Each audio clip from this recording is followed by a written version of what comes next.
भारत की अखंडता और एकात्मता की ये जो श्रद्धा है वो कोई नई बात नहीं है, भारत में चलती आई हुई बात है, सनातन काल से चलती आई है। उसके लिए लोग काम भी करते आए हैं। हमारे इतिहास में प्राचीन समय से लेकर अब तक बहुत उदाहरण है, बहुत पर्व ऐसे हैं जिससे बार बार इस एकात्मता का और अधिष्ठान मजबूत बनाया गया है। श्री गुरु तेग बहादुर जी महाराज का 400 सालावा प्रकाश वर्ष है। उनका बलिदान क्यों हुआ था? इसलिए हुआ था कि ये जो भारतवर्ष की चलती आई हुई एकात्मता की, प्रेम की, अखंडता की परंपरा है, उसका आधार तो यही है कि हम सब विविधताओं को स्वीकार करते, पूजा की भी विविधताओं को स्वीकार करते हैं। और उस समय देश में यह अत्याचार चल रहा था कि अपनी पूजा बदलो नहीं तो मरो। तो कश्मीर से लोग गुरु जी के पास आए, हाथ जोड़कर सुरक्षा के लिए विनती की। तेग बहादुर जी चले गए दिल्ली बादशाह के सामने और अपनी धर्म श्रद्धा का परिचय देते हुए उनका बलिदान हुआ। उन्होंने अपना सिर दे दिया, परंतु भारतवर्ष में इस प्रकार की पूजा की स्वतंत्रता बनी रहेगी, सबकी पूजा स्वीकार होगी, कोई एक दूसरे की पूजा पर जबरदस्ती नहीं कर सकता। यह जो अपने भारतवर्ष के संस्कृति का सार है उसको उन्होंने दिया नहीं, सिर दिया, सार नहीं दिया। इसलिए हिंद की चादर कहलाए। भारतवर्ष की स्वतंत्रता, भारतवर्ष की एकात्मता, अखंडता के लिए बलिदानों, मिनी वीरों की सनातन काल से जो आकाश गंगा यहां चली आ रही है, उस आकाश गंगा के वे सूर्य से थे। वह कल्पना हमारी समान सी है और प्राचीन काल से चलती आई है। स्वतंत्र जीवन कैसा होता है, स्वतंत्रता क्या है? सबके सुख की कल्पना है। मंत्र पुष्प में हम कहते हैं अपुत्रा पुत्रिणः सन्तु पौत्रिणः अधना सधना सन्तु सर्वे सन्तु निरामया। सर्वत्र का भला, ऐसा कहते हैं। सबके सुख की कल्पना, किसी को नहीं छोड़ा, वसुधैव कुटुंबकम मानकर सब जिसमें सुखी हो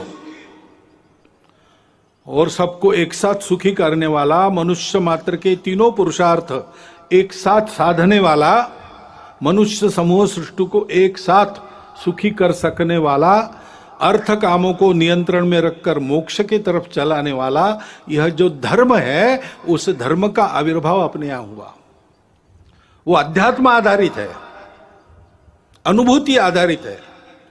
हमारे स्वतंत्रता की वह आध्यात्मिक कल्पना है और इसलिए हम जानते हैं पसायदान में उस स्वतंत्र सुखी जीवन की कल्पना ज्ञानेश्वर महाराज ने की है। जे खड़ांची व्यंकटी सांडो तया सत्कर्मी रतिवाड़ो, भूता परस्परे पड़ो मैत्र जीवान से, दुरितान से तिमिर दावो विश्व स्वधर्म सूर्य पाओ, जो जे वांछील तोते लाहो प्राणी जाता। फिर से सबके सुख की कल्पना है, सबके कामना पूर्ति की कल्पना है, परंतु आधार क्या है? दुष्टों के बारे में भी यह कहा उनका टेढ़ापन जाए, उनकी अच्छे कामों में रुचि बढ़े, प्राणी मात्र में परस्पर सौहार्द, प्रेम, आत्मीयता का संबंध हो, सबके संकट दूर हो, सब अपने अपने स्वधर्म को अनुभूत करके चले, स्वधर्म पर चले, तब सबकी इच्छाएं पूरी होगी। प्राणी जात तो सुखी होंगे, जिनमें प्राण है वो सब सुखी होंगे, सुख दुख का अनुभव कर सकने वाले सब सुखी होंगे। रविन्द्रनाथ टैगोर ने बाद में कहा, कोई अलग बात नहीं की, चित्त जथा भय शून्य उच्च जथा शिर।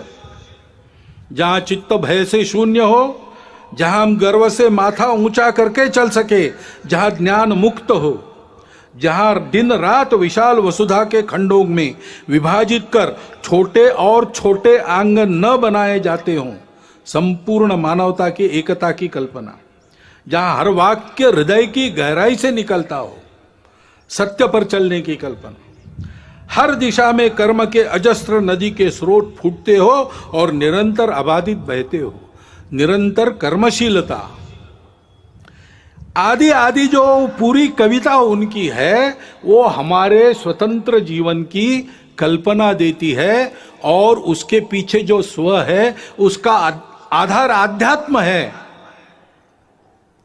स्पष्ट करती है। और इसलिए योगी अरविंद, जिनकी 150वीं जयंती है, उन्होंने भी यही बात कही है, हमारे स्व का अधिष्ठान स्पष्ट किया है, हमारे राष्ट्रीयता की कल्पना को उच्च रव से कहा है। गांधी जी इसी आधार पर बोलते थे। उनको सबूत की आवश्यकता पड़ी तो धर्मपाल जी ने सबूत जुटाए और आजीवन तपस्या की। उसके आधार पर उन्होंने भारतवर्ष के ब्रिटिश का प्रभाव होने के पहले के जीवन का जो चित्र सबूतों सहित किया है, प्रमाणित है, वो चित्र भी, उनकी भी शताब्दी है, जन्म शताब्दी, वो चित्र भी इसी बात की पुष्टि करता है। हमारी इस स्व की कल्पना का आधार अध्यात्म आधारित परस्पर व्यवहार था, संतुलित व्यवहार था, आत्मीय व्यवहार था। उसको हम धर्म कहते हैं और उस धर्म के उदय से सब सुखी होते हैं। सावरकर जी ने कहा कि जब ऐसा हिंदू समाज खड़ा होगा संगठित, तो वो गीता की ही बात करेगा और अपने उद्देश्य को वसुधैव कुटुंबकम यही बताएगा, क्योंकि हम किसी को पराया मान ही नहीं सकते। ऐसा हमारा जो आध्यात्मिक राष्ट्रीयता का स्व है, वो उदय होने से दुनिया के सारे झगड़े समाप्त होंगे, खोया हुआ संतुलन वापस आएगा, और ऐसा मानव धर्म उदित होगा, हिंदू धर्म उदित होगा, तो फिर परिणाम ये भी होगा कि मनुष्यों के कलहों पर जिनके दुकान चलते हैं और उनके खोए हुए संतुलन पर जो अपना उल्लू सीधा करते हैं, उनके दुकान बंद हो जाएंगे। और इसलिए हम देखते हैं कि ये न हो, भारत एक विकास के राह पर, बड़ा बनने की राह पर चल पड़ा है, ये हो ना पाए, हिंदू समाज अपने स्व को समझ ना पाए और वैसे ही कटा बटा रहे, इसलिए बहुत प्रयास चल रहे। जो जो भारत का है उसकी निंदा करना, जो जो भारत की है उसकी निंदा करना, भारत के जीवन की, भारत के धर्म की, भारत की परंपरा की, इतिहास की, वर्तमान की, व्यवस्थाओं की, सबकी निंदा करना, भारतीयों के हृदय में स्वयं के बारे में ही अश्रद्धा उत्पन्न करना, ऐसे प्रयास चलते हैं। इतने प्राचीन जीवन से दुनिया देख रही है कि उस जीवन में इतने लंबे समय से चलते हुए मूल्य है। मनुष्य जीवन को स्थिरता देके, सुख देते हैं, टूटन से बचाते हैं, अधपतन से बचाते हैं, ऐसे मूल्यों से युक्त हमारा जीवन है। उन मूल्यों पर हमला होता है, बोल के भी होता है, निंदा करके भी होता है, और विभिन्न माध्यमों से बहुत सूक्ष्म रीति से भी होता है। ऐसा स्थूल और सूक्ष्म एक सांस्कृतिक आक्रमण भी लगातार चल रहा है, इस भय से कि अगर ये सारी बातें भारत में ठीक हो गई तो हम नहीं चल पाएंगे। और गठबंधन भी ऐसे लोगों ने बना लिया है, सम्मिलित प्रयास करते हैं। और भारत में हम देखते हैं कि इसको पहचान कर इसके उपाय में चलना चाहिए, समाज को ठीक दिशा में चलाने के प्रयास करने चाहिए। सब ऐसा नहीं करते। विशेषकर इसके व्यवस्था को चलाने का भारत की जो दायित्वधारी लोग हैं, राज्यों में है, केंद्र में है, सब लोग हैं, लेकिन कभी कभी ऐसा व्यवहार दिखता है, यानी एक भारत का ही राज्य है, दूसरा भी भारत का ही राज्य है, उसकी पुलिस आपस में युद्ध करती है, गोलियों से लोग मारे जाते हैं। हम एक देश के वासी हैं कि क्या है? अपनी राजनीतिक स्पर्धा के चलते और सरकारों का विरोध खड़ा होता है, पार्टियों का है, चलता है, लेकिन सरकारी व्यवस्था के अंदर व्यवस्था तो एक है, संविधान के तहत बनी है। संविधान के तहत हम फेडरल स्ट्रक्चर है, लेकिन संविधान के तहत ही we the people of India, हम एक देश के लोग हैं, हमारा एक देश है, व्यवस्थाएं हमने फेडरल बनाई है, लोग फेडरल नहीं है। संपूर्ण जन एक राष्ट्र है। लेकिन ऐसा पोषक व्यवहार सत्ता में बैठे लोगों का भी होता हुआ नहीं दिखता। तो समाज को कहां से उद्बोधन मिलेगा, कहां से पथ प्रदर्शक पाथेय मिलेगा? अपने राजनीतिक उल्लुओं को सीधा करने के लिए ऐसे छल कपट चलते हैं, उसमें समाज के मन का क्या होता है, समाज में जो भेद है उनको मिटाया जाता है कि उनको और चौड़ा किया जाता है, इसकी परवाह न करते हुए होता है। अब समाज को ही बचना पड़ेगा इन बातों को पहचानते हुए, क्योंकि ये षड्यंत्र चलते हैं। असंतोष उत्पन्न करना निमित्त तो मिलते ही है, इतने बड़े समाज में, इतने लंबे चौड़े देश में छोटा भी निमित्त है, उसको प्रचार के साधनों के आधार पर बहुत बड़ा करके बताना, असंतोष उत्पन्न करना, आपस में विरोध उत्पन्न करना, जाति से जाति को लड़ाना, प्रदेश से प्रदेश को, भाषा से भाषा को लड़ाना, कलह उत्पन्न करना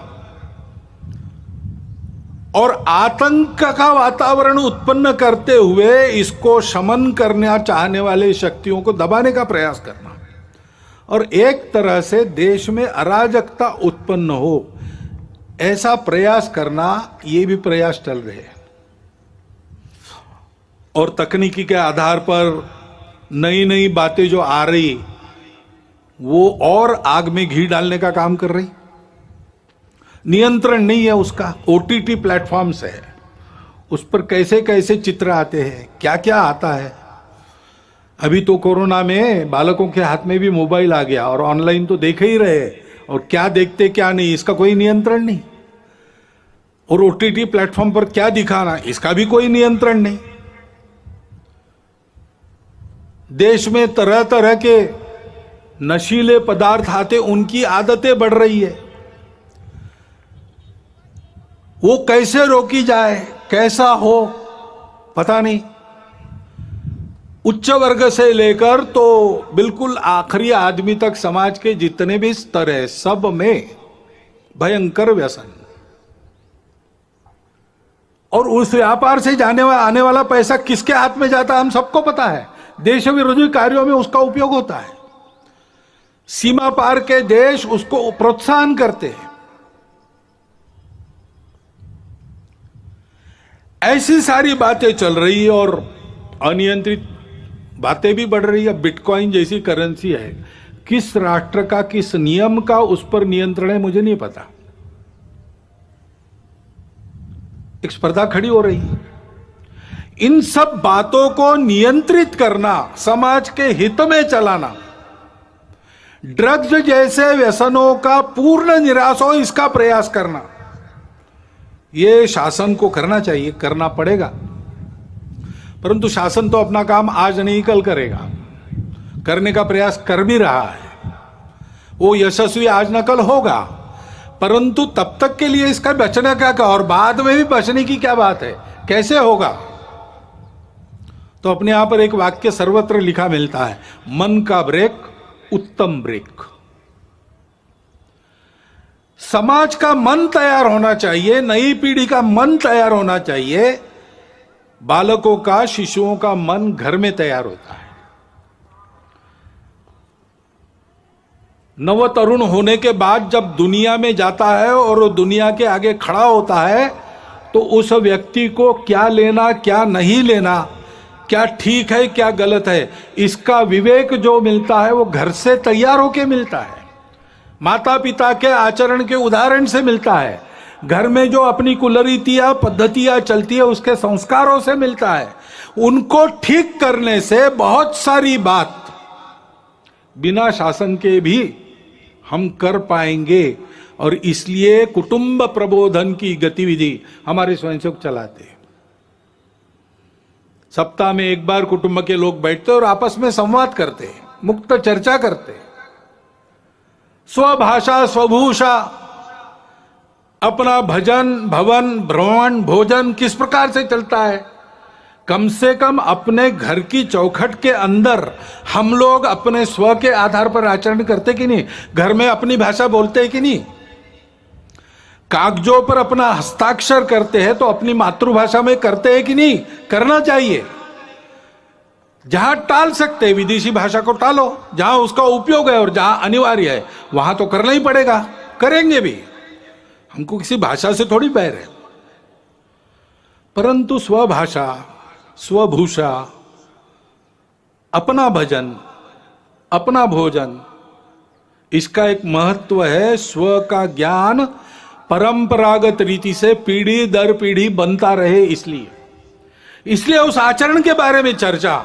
और मैं अपने लिए रोज कुछ करता हूं, परिवार के लिए रोज करता हूं, समय देता हूं, पैसा देता हूं, देश समाज के लिए रोज क्या करता हूं, कितना खर्चा रोज करता हूं, इसका विचार होके ऐसे छोटे छोटे संकल्प लेना और उसके आधार पर परिवार में सब लोगों का मन बनना चाहिए, नई पीढ़ी का भी बनना चाहिए। तो इस प्रकार के विपरीत वातावरण में भी उनकी प्रतिकार शक्ति जागृत रहने से, विवेक शक्ति जागृत रहने से वो उचित का ही चयन करेंगे। स्वाभाविकता तो उनका झुकाव अच्छे के तरफ ही है, केवल उसके लिए पोषक उनके मन बुद्धि के संस्कारों को बनाना चाहिए। उसके लिए ये गतिविधि चलती है। हमारे स्वयंसेवक भी और अन्य अनेक लोग भी ये काम कर रहे हैं।